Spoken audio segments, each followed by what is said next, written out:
औज़ुबिल्लाहि मिनश्शैतानिर्रजीम बिस्मिल्लाहिर्रहमानिर्रहीम। अस्सलामु अलैकुम व रहमतुल्लाहि बरकातहू। कहते हैं कि अगर कोई बच्चा सोने का चमचा लेकर मुंह में पैदा हो, मतलब ये कि ऐसे घराने में पैदा हो जहां दौलत के अंबार लगे हुए हों, तो गर्दन में सरिया आ जाने के इम्कानात बहुत ज़्यादा हो जाते हैं। और सोने पर सुहागा ये कि उसके बाप और उसके दादा में भी की गर्दन में भी सरिया हो, तो तब सरिया आने के इम्कानात बहुत ज़्यादा बढ़ जाते हैं। हमारे जोश मलियाबादी साहब यादों की बारात, ये भी एक ऐसे घराने में पैदा हुए जहाँ बेइंतहा दौलत थी, दौलत के अंबार लगे हुए थे।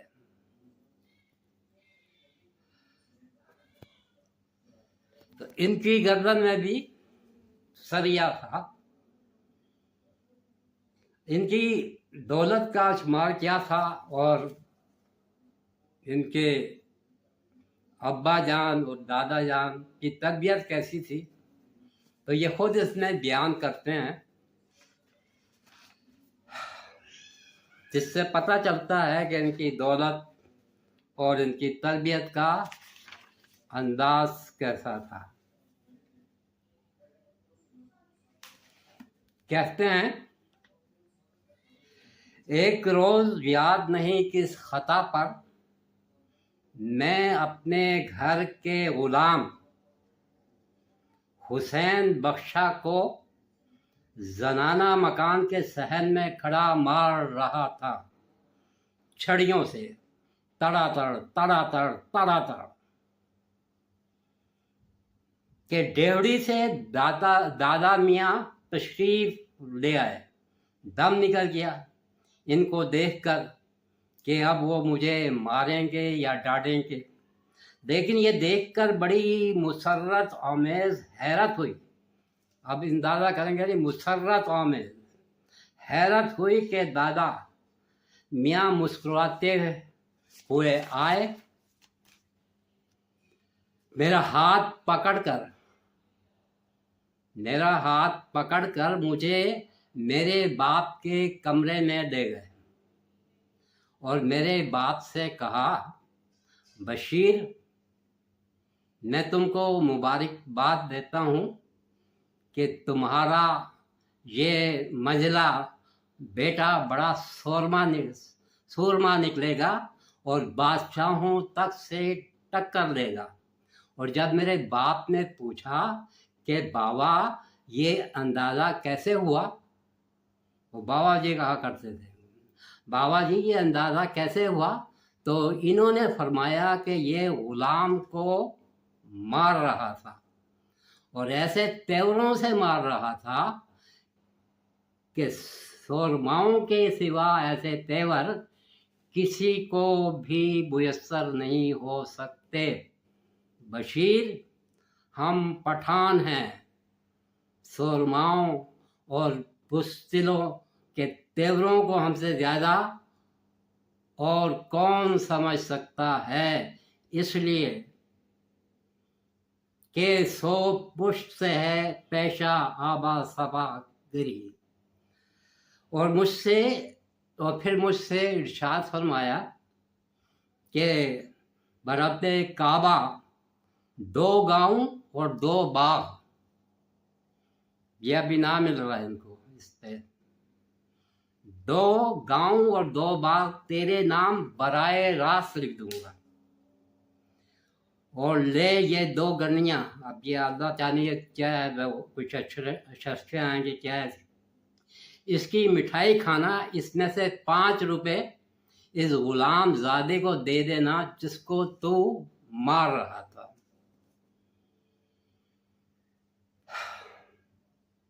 ये तरबियत का अंदाज है।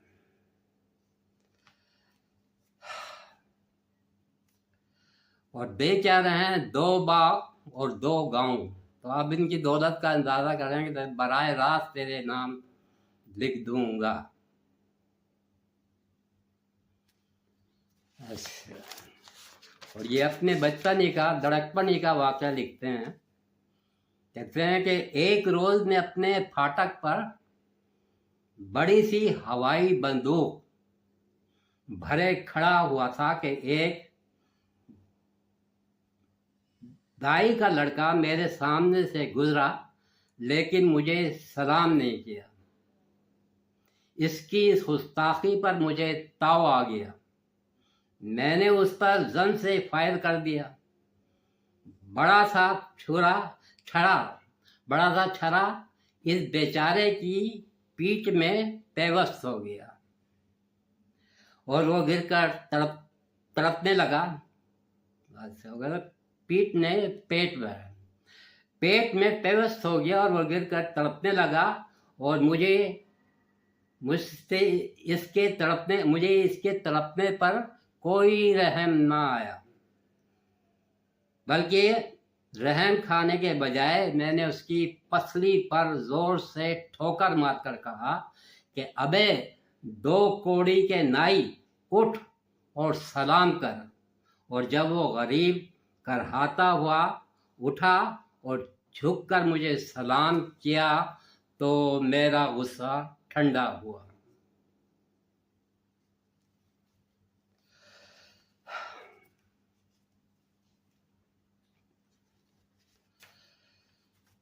तो सरिया तो इनकी गर्दन पे आया हुआ था और बहुत मोटा ताज़ा सरिया था। बहरहाल अब अपनी खतना के बारे में भी कहते हैं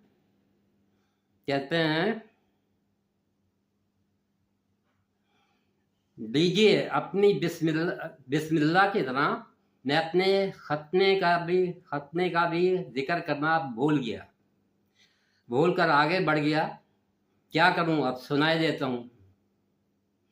मेरा खतना कम सनी में हुआ था और खूब याद है कि दादा मियाँ ने फरमाया था कि देख बेटा, रोने की आवाज़ मुंह से निकलने ना पाए, लेकिन लाल दाढ़ी के हज्जाम ने घोड़ी चढ़ाकर जब खट से मेरा खतना कर दिया, मेरी चीख निकल गई। दादा मियाँ के माथे पर बल पड़ गए थे और मैं फर्दे शर्मिंदगी से गड़कर रह गया। आज भी दादा मियाँ की पेशानी के बल जब याद आते हैं तो दिल पर कटारियाँ सी चलने लगती हैं। हर चंद मेरे खतने की रस्म बड़ी धूमधाम से मनाई गई थी। देगे चढ़ी थी, त्वाइफों के मुजरे हुए थे।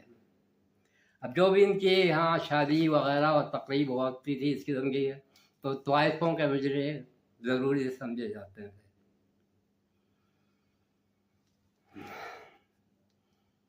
कश्मीर, अच्छा, मगर मेरे दिल की कली मुरझाई सी रही थी। इस मुरझाओं के 2 असबाब थे। पहला सबक तो वही मेरे खतने के वक्त की चीख थी और दूसरा सबब ये था कि मेरे खतने की खुशी में जिस वक्त मलियाबाद के एक लहार ने एक बड़ी खूबसूरत और झिलमिलाती क्रिच, अब क्रिच का ये चाकू है कि छुरी है, खंजर है, कुछ इस किस्म के मतलब है, कुछ चीज़ है कि यह तलवार है, बतौर दर्ज पेश की थी। तो इस क्रिच को हाथ में लेते ही मुझ पर ऐसा जनून तारी हो गया कि मैंने अपने गुलाम ज़ादे हुसैन बख्श के नंगे सर पर वो क्रिच खच से मार दी। इस बेचारे के सर से ढल ढल खून बहने लगा था। खैर, अब कहते हैं अब खून बह रहा है उनके सर से और ये क्या रहे हैं। तासुरात इनके देखे।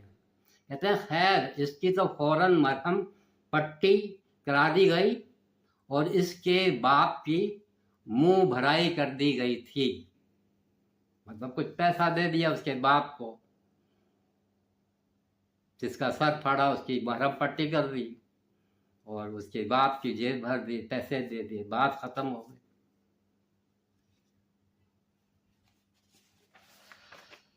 तो अल्लाह ताला इस किस्म की तबीयत से और इस किस्म के सरमाए से, ऐसी दौलत से अल्लाह ताला सबको बचा कर रखे।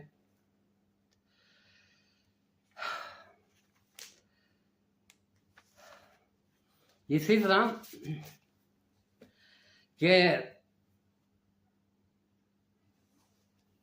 ये उस दौर की बातें हैं जब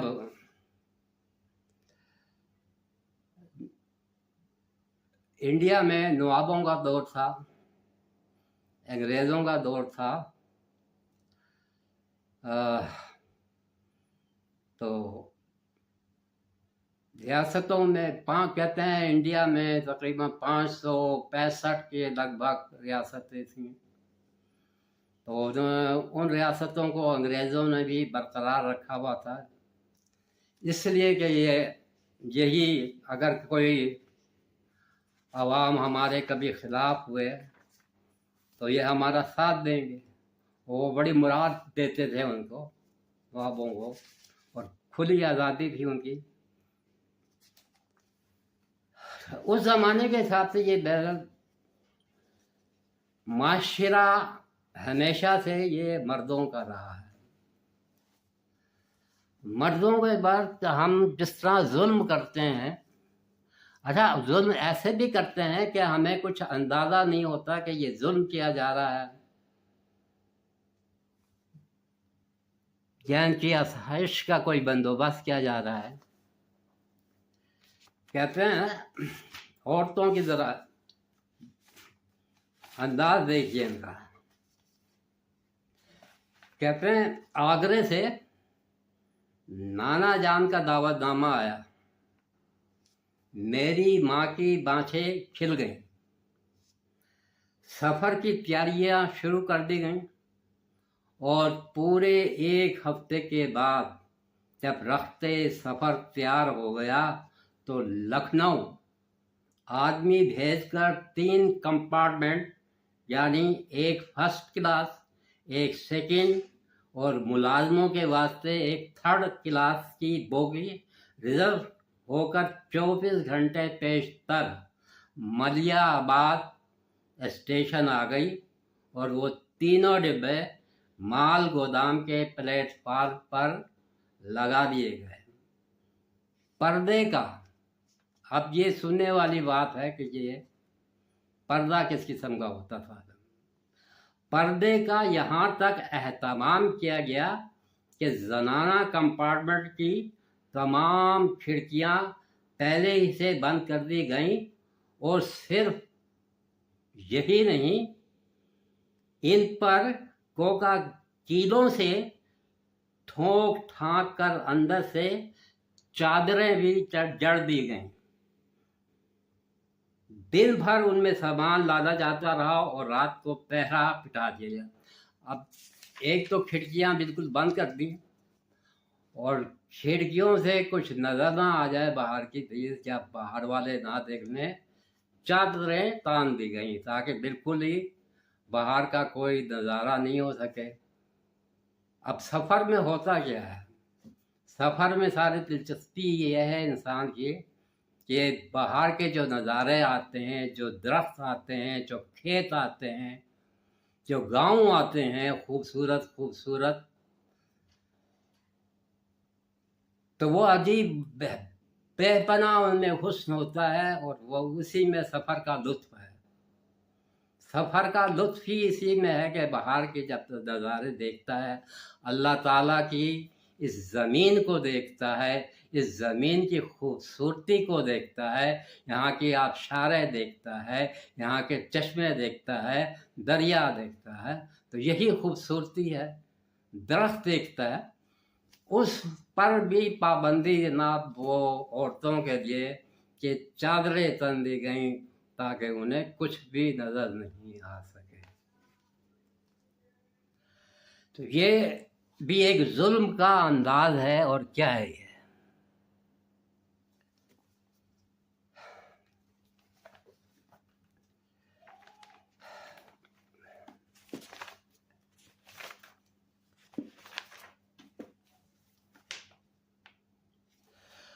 और इसी तरह आगे जाके कहते हैं कि नवाब साहब की बेगम हो या बैरिस्टर साहब की बेटर हाफ, दोनों बड़ी सख्ती के साथ पर्दे की पाबंद थीं।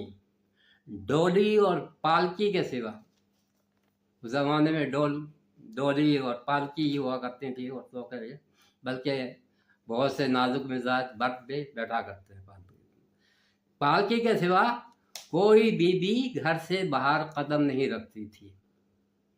और तो और औरतों की आवाज़ें और इनका वज़न भी पर्दा नशीन था, यानी कोई बीवी इस कदर ज़ोर से नहीं बोलती थी कि मर्दाने तक इसकी आवाज़ जा सके। और जब कोई खातून पालकी में सवार होती थी तो पत्थर का टुकड़ा या सिल्क पालकी में रख दी जाती थी कि कुहारों को इसके जिस्म का सही अंदाज़ा ना हो सके। बीबियां तो बीबियां, असीलें और लौंडियां और बांदियां तक पर्दे की पाबंद थीं। ज़राने में आने जाने वाले बैरूनी बच्चों से भी जबकि वो 10-11 साल के हो जाते थे पर्दा शुरू कर दिया जाता था। मशकूक चाल चलन की औरतों से भी पर्दा किया जाता था।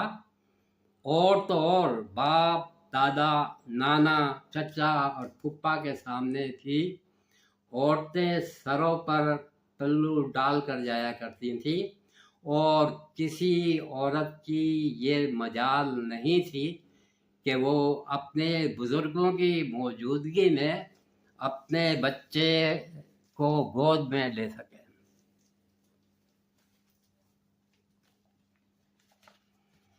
और ये अब भी मेरे ख्याल से कुछ देहातों में और गांवों में ये होता है।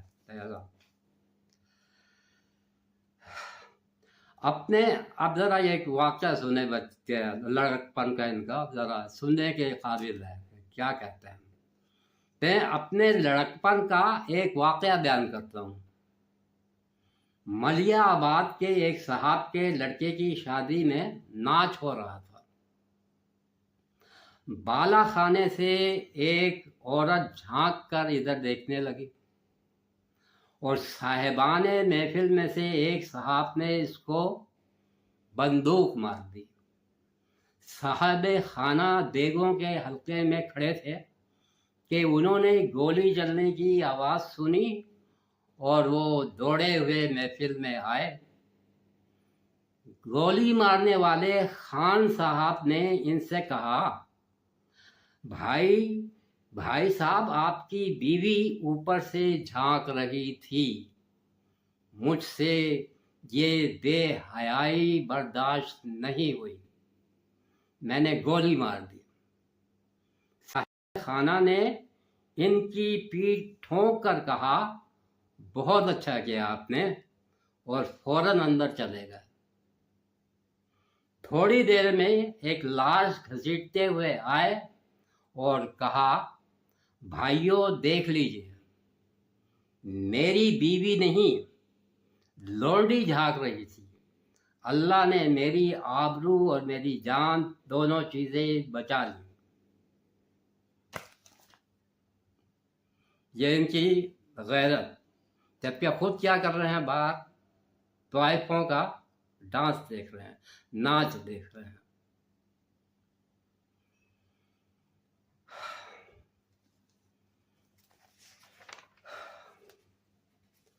अल्लाह ताला हमें इस किस्म की गैरत से बचाए। ये गैरत नहीं है, बेगैरती है। बहरहाल